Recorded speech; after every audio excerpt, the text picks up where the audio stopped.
Fala galera, hoje estamos começando com os vídeos onde a gente vai explicar sobre programação, né? A gente vai ter uma ênfase maior em programação em C, mas nesse primeiro vídeo estaremos fazendo uma introdução, né, para algoritmos e programação. Conceitos básicos, né? O que é lógica de programação? A lógica de programação é a técnica de encadear pensamentos para atingir determinado objetivo. O que é um algoritmo em computação? É a sequência finita de informações que resolve um problema computacional.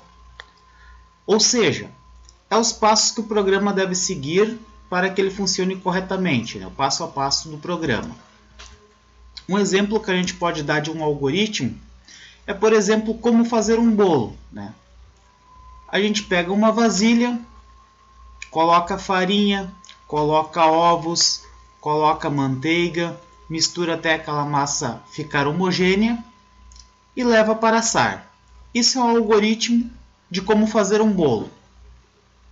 Outro exemplo que a gente pode dar de algoritmo é como lavar o carro. Pegar detergente, esponja e mangueira, molhar o carro com a mangueira, aplicar detergente na esponja, esfregar a esponja no carro até ele ficar limpo, molhar o carro até tirar a espuma. Então esses são exemplos de algoritmos. Sistematização de solução de problema.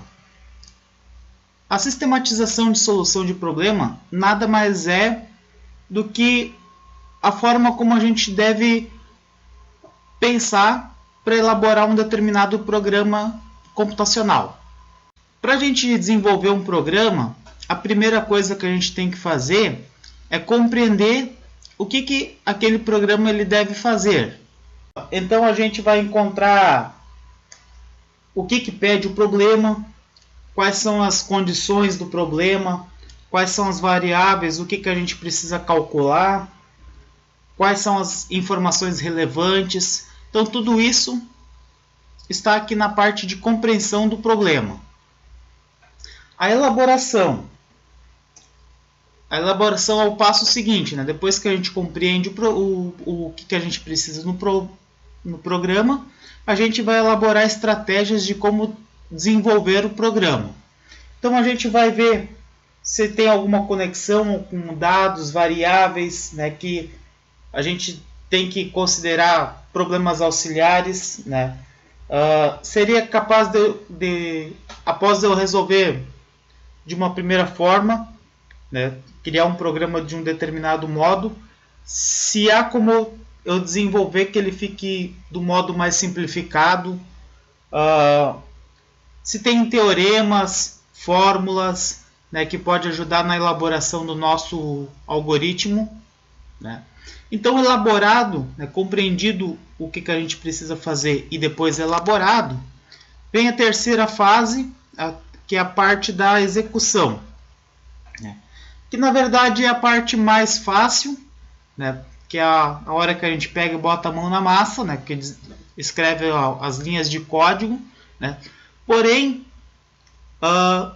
como esse é o passo mais fácil, então muita gente acaba, por ele ser mais fácil, fazendo ele primeiro. Então, sem antes saber o que a gente precisa fazer e nem elaborar uma estratégia, né? Isso normalmente leva a erros, né? Então, sempre quando tu for desenvolver um programa, né, então é necessário que você compreenda ele primeiro, elabore uma estratégia de como fazer aquele algoritmo para depois executar. Feita a execução, tu desenvolveu, tu escreveu o teu código, tu vai revisar para ver se aquilo que tu escreveu está certo.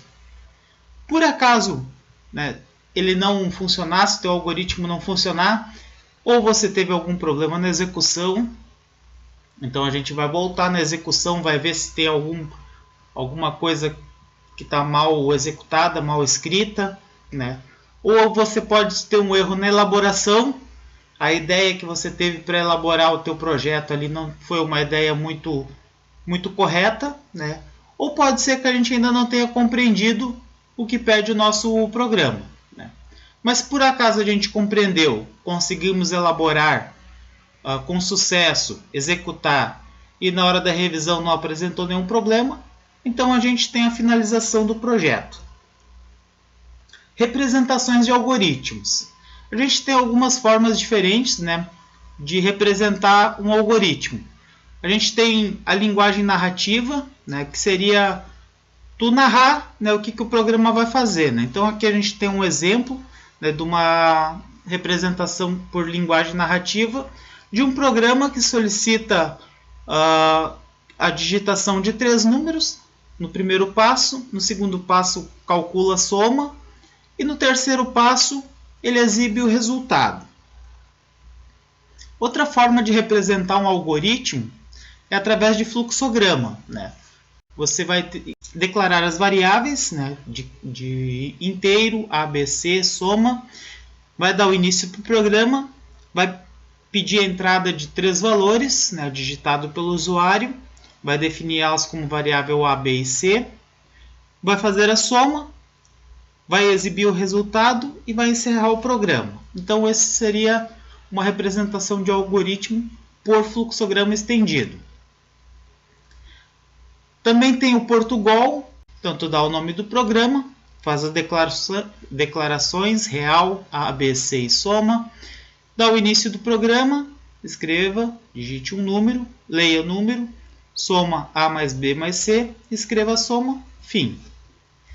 E, por último, a gente tem o exemplo de um programa desenvolvido em C. Né? A gente tem ali a biblioteca, que é includestudio.h. A gente tem o int-main, que é o corpo do nosso programa. A gente tem as variáveis, né, inteiro, ABC e soma. A gente dá um printf para pedir a digitação dos valores.